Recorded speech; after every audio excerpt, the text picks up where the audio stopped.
So hello everyone, welcome back to another unique model video. तो आप सभी लोगों को पता होगा कि किस तरीके से हमने लास्ट वीडियो में देखा कि लौंडा हमारा एक्सीडेंट लेवल बन चुका है। लेकिन ड्यू टू सम रीजंस यहाँ पर अभी भी उसके ऊपर का वो जो खतरा वो खत्म नहीं हुआ, क्योंकि एक्सीडेंट बनने के बाद ही उसके लिए मेन प्रॉब्लम्स क्रिएट हुई है। वो कैसे, आज की इस वीडियो में पता चल जाएगा। एंड वो फिर से पागल हो चुका है उसी सेम लेवल पर जब वो तानसेन की फैमिली को वहाँ पे खत्म कर रहा था, उस लेवल का पागल हो चुका है फिर से। एंड ये मैं नहीं बल्कि शू लीगो ने बोला। तुम्हें पता चल जाएगा इस वीडियो में थोड़ी देर बाद ही। तो चलिए आज की इस वीडियो को हम लोग बिना किसी देरी के शुरू करते हैं।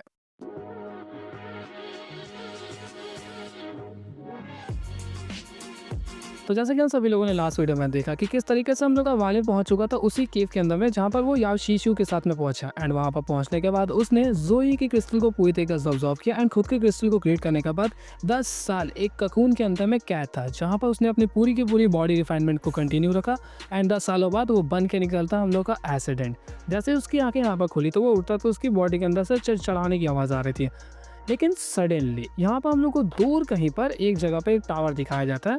एंड तुम लोग को पता होगा कि एक टावर जिसने हु पाओ को वहाँ पे पोजेस कर लिया कि तुझे वालिंग को मारना है, वही वाला टावर था। एंड उसके अंदर में वो ब्लैक आर्मर के अंदर से कुछ अलग टाइप की वहाँ पे एक वोटेक्स क्रिएट होती है। एंड उस वोटेक्स के पास में एक वहाँ पे आदमी अपियर नहीं हुआ बल्कि सिर्फ उसकी आवाज़ अपियर हुई। एंड वो वहाँ पे सोचता है कि 10 साल, मैंने 10 सालों से इस चीज़ का वेट किया था और फाइनली लौंडा हमारा पहुंच चुका एक्सीडेंट लेवल पर है। मतलब अब मैं उसके ऊपर में हमला कर सकता हूँ। एंड इसी दौरान हम लोग को वापस से वालिंग का सीन दिखाया जाता है। तभी सडनली उसके पास में एक अलग टाइप का एक वोटेक्स वहाँ पे क्रिएट होना शुरू हो गया, जिसके अंदर से एक हाथ अपीयर होता है। इस वोटेक्स को देखकर वालिंग वहाँ पे एक टाइम के लिए चौंक गया, क्योंकि जब वो पिछली बार यहाँ आया था तब इस तरीके का कुछ भी माहौल उससे वहाँ पे महसूस भी नहीं हुआ, दिखा भी नहीं। वालिंग ने वहाँ पे अपने डिवाइन कॉन्शियसनेस को फैलाकर ट्राई किया कि उस वोटेक्स के अंदर में क्या है वो झाके, लेकिन उसे नजर भी नहीं आता। तभी सडनली उसके अंदर से एक स्केलेटन टाइप का हाथ वहाँ पे अचानक से अपीयर होता है, जिसके ऊपर में एक रिस्ट पैंड टाइप का कुछ था।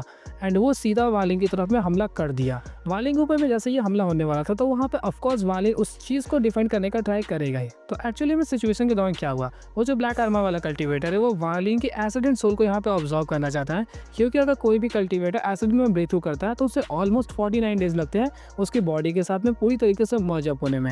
एंड इसी बीच अगर इस ब्लैक आर्मर वाले की जो भी पावर्स है उसने अगर यहाँ पे वालिंग को ऑब्जॉर्व कर लिया तो मतलब उसको जो बेनिफिट चाहिए वो मिल जाएगा, जिस वजह से वो वालिंग के एक्सीडेंट में ब्रेक थ्रू करने का वेट कर रहा था। एंड अब वो ब्रेक थ्रू जैसे ही कर चुका है, मतलब अभी भी 49 डेज बाकी है, तो वो वालिंग के ऊपर में यहाँ पे हमला करने आ जाता है। जिसके बाद वालिंग यहाँ पे उसे छोड़ दे, ऐसा तो बिल्कुल भी नहीं हो सकता। जिसके बाद उसने यहाँ पे यूज किया फिंगर ऑफ डेथ। एंड इस दौरान इसकी जो फिंगर ऑफ डेथ थी, ऑफकोर्स इसकी पावर्स बहुत ज़्यादा बढ़ चुकी है, क्योंकि लौंडा हमारा अब एक्सीडेंट बन चुका है। एंड जैसे ही उसके अंदर से ये डिमोनिक स्पिरिचुअल एनर्जीज की एक शॉर्ट रिलीज होती है ना, क्या ही पावर्स थी उसकी, मतलब दिल जीत लिया। मतलब सिंपल सा एक हमला बहुत ज़्यादा इंप्रेसिव लगा। उसका वो जो शॉट था वो सीधा उसकी ऑरा के साथ में वहाँ पे टकराता है एंड बूम, बहुत तेज़ वहाँ पे हमला हुआ। लेकिन अभी भी वो जो ब्लैक हैंड थी उसकी पावर्स बहुत ज़्यादा थी। एंड यहाँ पर वानी का जो फिंगर ऑफ डेथ था उसकी पावर्स वहाँ पे कोलाइड हो जाती है, लेकिन स्टिल उसने उसे वीक कर दिया। इसी दौरान हमें पता चलता है कि उस हाथ ने एक वेव को क्रिएट किया, जिस वजह से कुछ हवाज वहाँ पे क्रिएट होने लगती है। एंड वो जो विंड था वहाँ पर वायलिन की वो जो एसिडेंट सोल है उसको बाहर की तरफ में खींचने लगता है, ऑलमोस्ट आधा बाहर आ गया था। इस चीज़ को देखकर वहाँ पे वायलिन बहुत ज़्यादा ही मतलब पैनिक होने लगा, लेकिन उसने अपने माइंड को जैसे तैसे काम किया। एंड वायलिन के पास में एक और चीज़ है जो तुम्हें अच्छी तरीके से मालूम है, हार्ट ऑफ स्लॉटर। यहाँ पर वायलिन ने अपनी बॉडी के अंदर से हार्ट ऑफ स्लॉटर की ऑरा को यूज़ किया उस विंड को वहाँ पे अपोज करने के लिए। एंड बहुत ज़्यादा ऑरा को यूज़ करने के बाद उस विंड को उसने फाइनली अपोज कर दिया। अपोज करने के बाद उसकी जो एसिडेंट सोल थी वो वापस उसकी बॉडी के अंदर में आ गई। एंड यहाँ पर वायलिन जैसे ही स्टेबलाइज होता है तो उसने वहाँ पे मौका कुछ ज़्यादा वेस्ट नहीं किया एंड हार्ट ऑफ स्लॉटर से फिर से हमला किया, जिसके बाद वो जो हाथ था वो वहाँ पे एक टाइम के लिए रुक गया। जिसके बाद वायलिन को मौका मिलकर वो वहाँ से गायब हो जाता है, मतलब टेलीपोर्टेशन को उसने यूज़ किया। इस चीज़ को देखकर वो हाथ वहाँ पे उतना ज़्यादा नहीं चौंकता, क्योंकि उसे अच्छी तरीके से पता है कि अगर एक हेवन डिफाइन कल्टीवेटर वायलिन है तो वो मुझे इतनी आसानी से मिल जाए ऐसा तो हो नहीं सकता। इसके बाद वो वहाँ पे सोचता है कि मैंने कई सारे एसिड लेवल के कल्टीवेटर्स के ओरिजिन सोल को वहाँ पे ऑब्जॉर्व किया एंड मैं तुम्हारा भी करूँगा। अब तक डिमोनिक स्पिरिट लैंड के ऊपर में ऐसा कोई भी कल्टीवेटर मेरी नज़रों से नहीं बच पाया। अगर मैं पूरी तरीके से इंजर्ड नहीं होता तो मैं ये 49 डेज़ का यहाँ पर टाइम नहीं लेता, लेकिन मैं इंजर्ड हूँ, जिस वजह से मुझे ये 49 डेज़ के बीच ही करना पड़ेगा। वरना अगर एक बार वो तुम्हारी बॉडी के साथ इन्फ्यूज़ हो गया तो शायद मुझे प्रॉब्लम्स हो। लेकिन प्रॉब्लम्स तो बस स्टार्ट हुई है। इसके बाद वायलिन टेलीपोर्ट होता है एक डिजर्टेड वास्ट लैंड के ऊपर में, जहाँ पर कुछ स्पेशल चीज़ें तो नहीं थी, लेकिन छोटे छोटे पर्पल टाइप के वहाँ पे फ्रूट्स नजर आते हैं, जो कि था इमॉर्टल एसेशन फ्रूट। इसके बारे में ज़्यादा बोलने की ज़रूरत नहीं है, क्योंकि वो उतना ज़्यादा वैल्यूएबल भी नहीं है। ये एक सिंपल सा फ्रूट है जो कि सुजाकू के ऊपर में भी मिल जाता है, लेकिन वहाँ पर थोड़ा-सा ज़्यादा रेयर है एंड यहाँ पे बहुत ज़्यादा ही फ्री है। यहाँ पे कई सारे रेस्ट्रिक्शंस भी क्रिएटेड थे जो कि एक-दूसरे के साथ में कनेक्टेड थे। अगर कोई भी एक को भी वहाँ पे एक्टिवेट कर देता है तो वो सब के सब अपने आप ही एक्टिवेट हो जाते हैं, जो कि तकरीबन 1000 थे। वायलेंस के अंदर में आसानी से एंटर कर पाता है क्योंकि उसे रेस्ट्रिक्शन के रिगार्डिंग बहुत ज़्यादा नॉलेज है शू लीगो को भी। जिसके बाद वहाँ पे वायलेंस के अंदर एंटर करना शुरू किया, तो वो जो इमॉर्टल एसेसिन फ्रूट था तो वो उसे देख कर वहाँ पे उतना ज़्यादा नहीं चौंका, उसके अंदर में इंटरेस्ट भी नहीं था एंड वो वहाँ से जाने लगता है। लेकिन सडनली फिर से यहाँ पे वो वोटेक्स क्रिएट होता है एंड वो वोटेक्स के अंदर से वो हाथ फिर से बाहर की तरफ में आने लगा। मतलब वो फिर से हम लोग के वाले के ऊपर में हमला किया। इस दौरान वो वाले के ऊपर में थोड़ा ज़्यादा हावी होता है। फिर से उसने वो हमला किया, जिसके बाद उसकी ओरिजिन सोल को उसने खींचने का ट्राई किया, लेकिन वालिन एक बार लड़के उससे फैमिलियर हो चुका है, जिस वजह से उसने यहाँ पे निकाल लिया सेलेस्टियल स्वॉर्ड को। एंड यहाँ पर जैसे ही वो सेलेस्टियल स्वॉर्ड निकालता है तो शू लीगो एक अलग एक्साइटमेंट में ही निकला, क्योंकि पिछली बार जब उसने धोखा दिया था ना, तो उसको यहाँ पे लॉयल्टी चेक करानी है कि मतलब हाँ, मैं वापस से तुम्हारे साइड में आ चुका हूँ, तो मुझे मौका मिलेगा तो मैं ज़रूर ओपोनेंट को बहुत गंदा मारूंगा।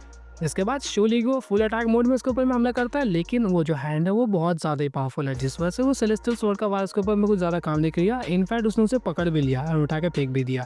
इसके बाद मान लीजिए यहाँ पे यूज़ करता है फिर से डिमोनिक फिंगर को। पिछली बार फिंगर ऑफ डेथ को किया था, इस दौरान वो डिमोनिक फिंगर यूज़ करता है। इसकी बॉडी के अंदर से काफ़ी सारी डिमोनिक स्पिरिचुअल एनर्जीज फिर से एक शॉट लेती है एंड इसकी भी पावर्स ऑफ कोर्स ज़्यादा होगी, क्योंकि लौंडा हमारा एसिडेंट के अंदर में है एंड इसकी जो हमला थी उसकी वजह से वहाँ पर वो थोड़ा सा ब्लैक ऐश नज़र आया, लेकिन वहाँ पर उस हैंड को ज़्यादा इफेक्ट नहीं होता।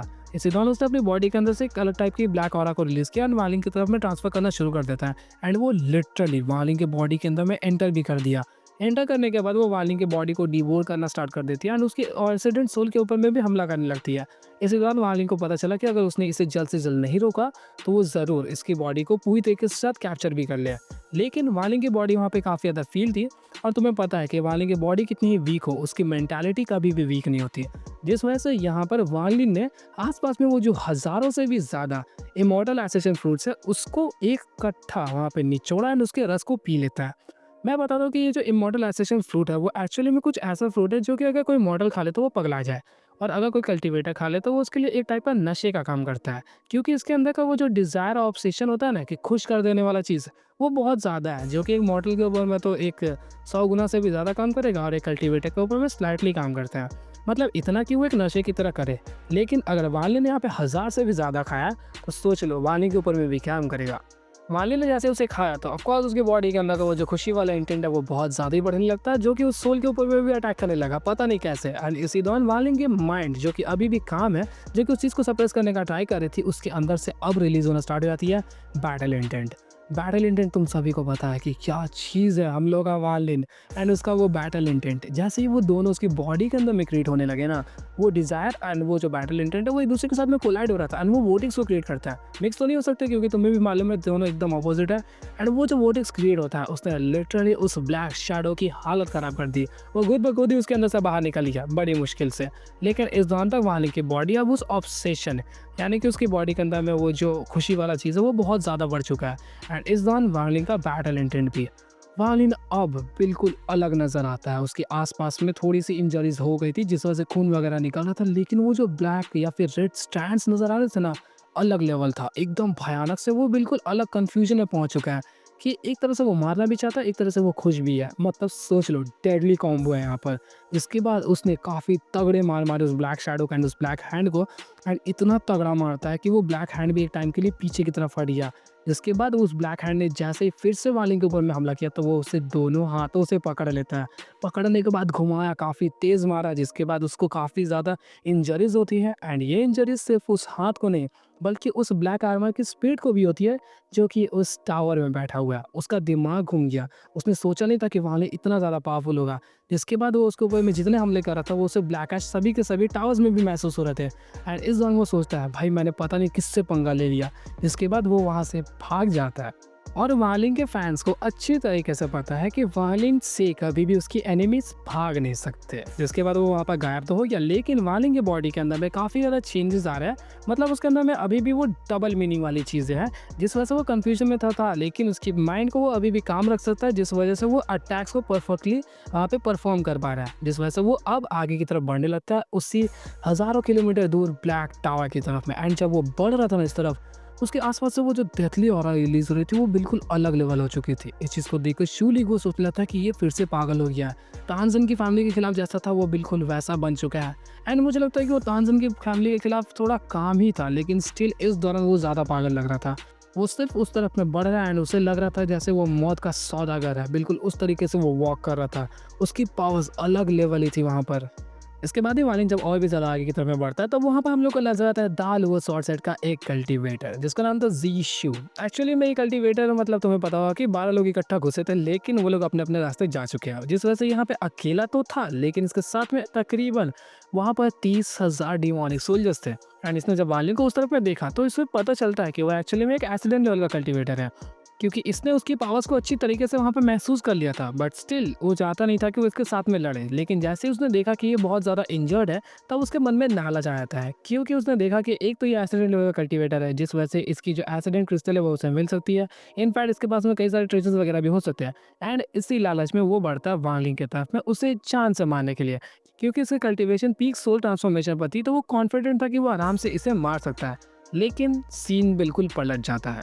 जैसे ही वो वहाँ वालिन के पास में पहुंचा तो वालिन ने अच्छी तरीके से महसूस कर लिया कि उसके पास में किलिंग इंटेंट है, जिस वजह से वालिन उस तरफ में बढ़ गया उसे मारने के लिए।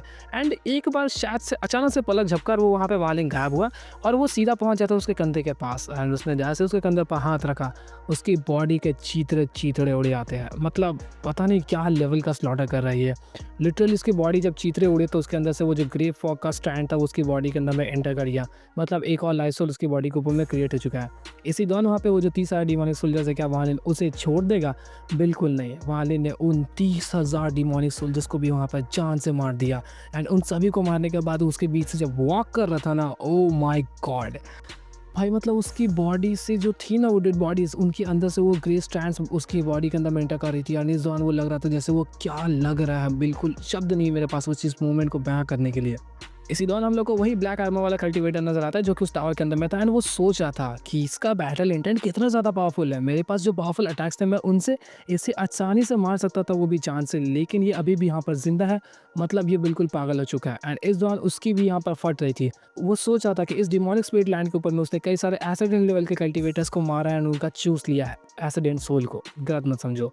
लेकिन फिर भी उसने वानी के साथ यहाँ पर पंगा लेके गलती कर दी है, वो ऐसा सोच रहा था। एंड वो बिल्कुल सही सोच रहा है। इसके बाद वानी काफ़ी तेज़ी से फिर से आगे की तरफ में बढ़ने लगा। एंड उसी दौरान वहाँ पे फिर से 2 कल्टीवेटर्स को दिखाया जाता है जो कि एक्चुअली में मो प्लैनेट से बिलोंग करते हैं, जो कि प्लैनेट है उनके पास में एक दूसरा प्लैनेट है। एंड उसका जो कल्टीवेटर जो सबसे स्ट्रॉन्गेस्ट है वो ये नियान स्टेज के अंदर में पहुंच चुका है, जिस वजह से उसकी जो क्वालिफिकेशन थी इसके अंदर एंटर कर दी कि वो छूट गई, जिस वजह से वो तो खुद नहीं आ पाया लेकिन अपने 3 डिसाइपल्स को अंदर में एंटर किया। एंड यहाँ पर हम लोग को 2 डिसाइपल्स नजर आते हैं। इन लोगों ने भी वाली को देखा तो इनके भी मन में लालच जागती है कि ये एसिडेंट लेवल का कल्टीवेटर है, लेकिन उनमें से एक ने यहाँ पर मना किया कि भाई इससे पंगे मत ले, ये एसिडेंट लेवल पर है, जिसे देख के बहुत ज़्यादा डर भी लग रहा है। लेकिन दूसरा वाला बोलता है कि ये तो काफ़ी ज़्यादा इंजर्ड है, हम लोग इसे आराम से संभाल लेंगे।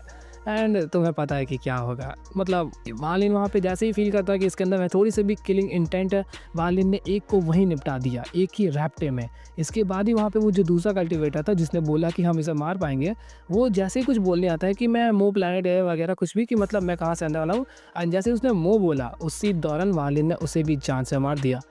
इसके बाद वालिन के पास में सेलेस्टियल स्लॉटर आर्ट के वो जो लाइफ स्टैंड्स थे वो 30,000 से भी ज़्यादा हो चुके थे, क्योंकि एक तो उस डिमोनिक सोल्जर्स को मारा वो अलग, और यहाँ पर 2 और यहाँ पे काउंट कर लो। इसके बाद हमें सीन दिखाया जाता है मिलियन डीमन माउंटेन का। एंड ये जो माउंटेन रेंज है वो बीच में था, और इसके एक्चुअली में 2 तरफ में 2 अलग अलग सिटीज़ थी, जो इनमें से एक था स्काई डीमन कंट्री का एक दूसरा सिटी, एंड इनमें से एक था हम लोग का लेशर स्काई सिटी जो कि एक्चुअली में फायर डीमन कंट्री का बिलोंग करता था।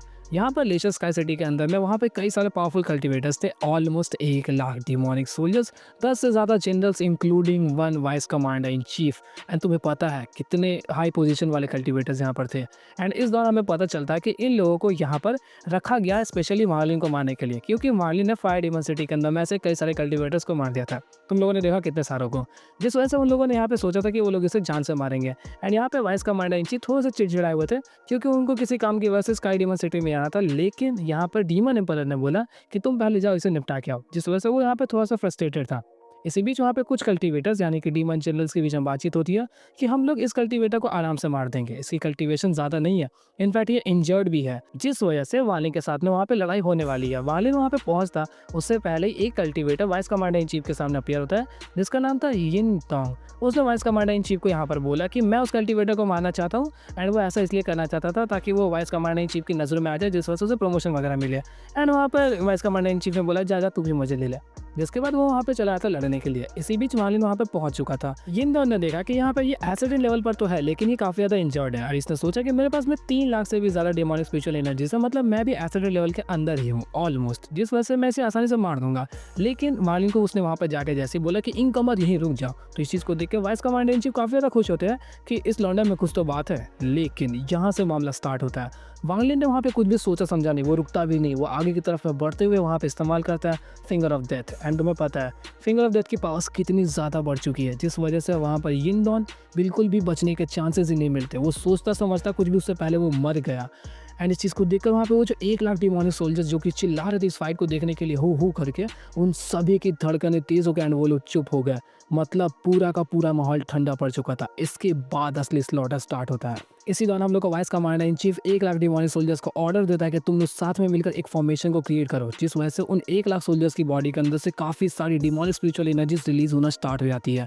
एंड 1 लाख डिमोनिक सोल्जर्स आराम से एक एसिड लेवल के कल्टिवेटर को मार सकते हैं एक तरीके के स्पेल्स और फॉर्मेशंस को यूज़ करके। लेकिन अगर वो एक सिर्फ नॉर्मल एसिड लेवल का कल्टिवेटर हो तो, लेकिन इनके सामने आ चुका है वांगलिन, इसकी बात ही अलग है। इन लोगों ने वहाँ पर उस फॉर्मेशन को क्रिएट करना स्टार्ट कर दिया और वांगलिन के बॉडी के अंदर से वो 30,000 से भी ज़्यादा स्लॉटर एनर्जी रिलीज होना स्टार्ट हो गई। एंड इस दौरान लौंडा क्या लग रहा था तुम लोग एक्सपेक्ट भी नहीं कर सकते। वो सभी के सभी डिमोनिक स्पिरिचुअल एनर्जीज जो कि उन सोल्जर से रिलीज होती है, वो सब इकट्ठा होकर बन जाता है एक बड़ा सा स्कॉर्पियन। एंड इसी दौरान उस मिडिल एज आदमी यानी कि वाइस कमांडर ने बोला कि अटैक। एंड इसी दौरान वो चीज़ सीधा वालिन की तरफ में हमला करने वाली थी, और वालिन का हमला अब यहाँ से बस स्टार्ट होने ही वाला है। वालिन ने इस्तेमाल किया अंडरवर्ल्ड टाइम फिंगर, और अंडरवर्ल्ड टाइम फिंगर की पावर्स अब इतनी ज़्यादा बढ़ चुकी है कि तुम एक्सपेक्ट भी नहीं कर सकते। इसी दौरान वहाँ पे एक नदी बहना स्टार्ट हो जाती है। बस सुनते रहो कि क्या होता है।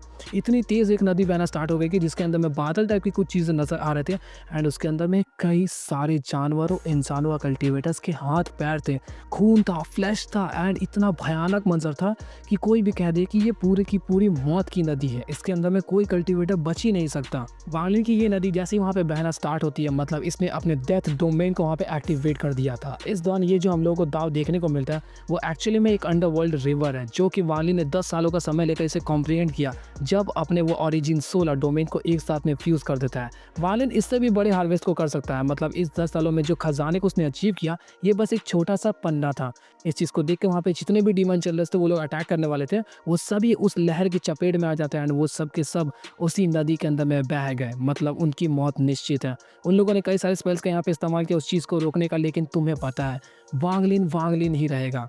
इसी दौरान हम लोग के वाइस कमांडर इन चीफ वहाँ पे टेंशन में आकर वो सोचने लगता है कि ये एक अंडरवर्ल्ड रिवर है जिसे कोई भी नॉर्मल कल्टीवेटर कभी भी अचीव नहीं कर सकता। ये सिर्फ और सिर्फ वही कल्टीवेटर्स अचीव कर सकते जो कि सेकंड स्टेप में हो, हेवेंस लॉ के अंडर। एंड वालिन ने जिस चीज़ को क्रिएट किया वो हेवेंस लॉ के अंडर आता ही नहीं है, बल्कि वालिन इसे पर्सनली क्रिएट करता है, कंट्रोल करता है। ये कभी भी हेवेंस के अंडर था ही नहीं। इसके बाद ही वालिन खुद की बॉडी को एक टाइप के शैडो में कन्वर्ट कर देता है, एंड वो सीधा एंटर कर जाता है उस रिवर के अंदर में। एंड जैसे ही वो उस रिवर के अंदर एंटर किया ना, तो वो एक डिमोनिक मॉन्स्टर लग रहा था। उसके पीछे में लग रहा था जैसे कुछ बड़ा सा कारपेट उड़ रहा हो। वो नदी इतनी तेजी से बह रही थी ना कि उसने लिटरली उस बड़े से स्कॉर्पियन को भी वहाँ पर हरा दिया। एंड इसी दौरान वालिन वहाँ पे बोलता है, अगर कोई भी मुझे जान से मारने की कोशिश करेगा तो वो इस नदी के चपेट में आ जाएगा। ये नदी मेरा खुद का रीइंकार्नेशन साइकिल है, इसे मैंने क्रिएट किया है, इसे हेवेंस कंट्रोल नहीं करता। एंड ऐसा कहते ही इसका जो भयानक वहाँ पे मंजर था वो बिल्कुल भाई बोला नहीं जा रहा, मतलब कोई शब्द ही नहीं है बताने के लिए। मैं इमेजिन कर पा रहा हूँ, तुम लोग इमेजिन कर लो बस। इस चीज़ को देखकर उस कल्टीवेटर की फट के हाथ में आ गई। वाइस कमांडर इन चीफ के पास में एक तरीके का बोन था, जिसे अगर वो तोड़ देता है यहाँ पर तो वो डायरेक्टली उस कैपिटल के अंदर में एंटर कर जाएगा, उस कंट्री के कैपिटल के अंदर में। एंड ये सिर्फ और सिर्फ हाई ऑफिशियल्स के पास में ही होता है, commander in cheap and vice commander in chief के पास, जिस वजह से उसने इस चीज़ को यहाँ पे तोड़ दिया। एंड तोड़ने के बाद वो सीधा ट्रांसफर हो जाता है उसी के कैपिटल के अंदर में, जहाँ पर स्टीवर्ट था। स्टीवर्ट शायद से हम लोग के डीमन एम्पायर का खास आदमी होता है। एंड जब ये वहाँ पर ट्रांसफर हो रहा था था। उस दौरान ये यहाँ पर डीमन एम्परर को गालियाँ दे रहा था कि मैं कितना अच्छा स्काई डीमन सिटी में जा रहा था। इस साले ने मुझे रोक दिया जिस वजह से आज मेरी ये हालत हो गई है। और तुम्हें लगता है कि अगर यहाँ पे वाइस कमांडर इन चीफ उस चपेट में नहीं आया था तो बिल्कुल गलत हो। क्योंकि उसकी हालत इतनी ज़्यादा ख़राब थी कि जैसे ही स्टीवर्ड के पास में वो टेलीपोर्ट होता है तो वो खुशी-खुशी देखने गया कि आखिर कौन आया, लेकिन उसके सामने एक मम्मी अपीयर हुआ था, मतलब एक ज़िंदा मुर्दा। एंड उसके सामने जाते ही उसकी क्या होती है पता नहीं। इसके बाद ही हम लोग को वापस से वालिंग को दिखाया जाता है जिसने उस 1 लाख डिमोनिक सोल्जर्स इसके साथ-साथ उनके जितने भी डीमन जनरल्स थे उन सभी की एनर्जीज़ को वहाँ पे अब्ज़ॉर्ब करता है खुद की डेथ स्लॉटर को कन्वर्ट करने के लिए, यानी कि स्लॉटर आर्ट को। एंड इस दौरान वालिंग के पास में 1,30,000 से भी ज़्यादा स्लॉटर एनर्जीज़ हो चुकी थी। मतलब सोच लो ये बिल्कुल पागल हो चुका है। और इसी बीच हमें फिर से उसी कल्टीवेटर को दिखाया जाता है जिसने इस सारे के सारे लफड़े को स्टार्ट किया। उस ब्लैक आर्मर वाले कल्टीवेटर को उसकी फटी पड़ी थी। वो बस सोचा था कि अगर मार्लिन यहाँ आ गया ना मुझे जिंदा नहीं छोड़ेगा। इस वजह से उसने उस ओल्ड मैन को बुलाया जिसने हु पाओ को बचाया था एंड उसे बोला मैं तुम्हें आर्मर के 3 हिस्से देता हूँ, जिनमें से एक था हम लोग का चेस्ट गार्ड एंड दूसरा था रिस्ट गार्ड और एक था लास्ट हम लोग का शोल्डर गार्ड। इन तीनों को इस्तेमाल करके तुम जाओ प्लीज़ उसे मार के आओ, वरना ये मुझे जान से मार देगा। अगर मैं यहाँ से निकल पाता तो मैं पर्सनली जाके मार देता। एंड इसी दौरान उसने यहाँ पे ये भी बोला कि तुम डिमोनिक गार्डियंस को भी अपने साथ लेके जाना, जिस वजह से यहाँ पर उस बुड्ढे ने जैसे उन सभी आर्मर्स को पहना तो उसके बाद उसने वहाँ पे डिमोनिक गार्डियंस को भी वहाँ पे समन कर दिया। तो डिमोनिक गार्डियंस यहाँ पे टोटल 3 आते हैं। सबसे पहला डिमोनिक गार्डियन आई, वो एक लड़की थी जिसका नाम था विंड सॉन्ग एंड इसकी अपीयरेंस कुछ शीलान जैसी नजर आती है। वही डीमन जनरल जो कि चौथी रैंकिंग पर आई थी, बहुत ज़्यादा हॉट और ब्यूटीफुल देखने को मिलती है। मैंने उसके रिगार्डिंग डिस्क्रिप्शन दिया था, शायद से काट दिया इनको। तो वो लड़की जैसी थी देखने में, और अगर वाले से देखता तो शायद से शीलानी समझता। इसके बाद ही हम लोग को एक दूसरा डिमोनिक गार्डियन नजर आता है जिसका नाम था अर्थ डेविल एंड लास्टली हु पाओ। सो इनकी फाइट के बीच में क्या होने वाला और वाले कितनी ज़्यादा तबाही मचाने वाला हम लोग इसे नेक्स्ट वीडियो में जानेंगे। सो आई होप आप लोगों को वीडियो अच्छी लगी होगी, और अगर अच्छी लगी तो इसके लिए एक लाइक तो बनता ही है। तो मिलता है आपसे एक और न्यू इंटरेस्टिंग वीडियो के साथ, तब तक के लिए गुड बाय।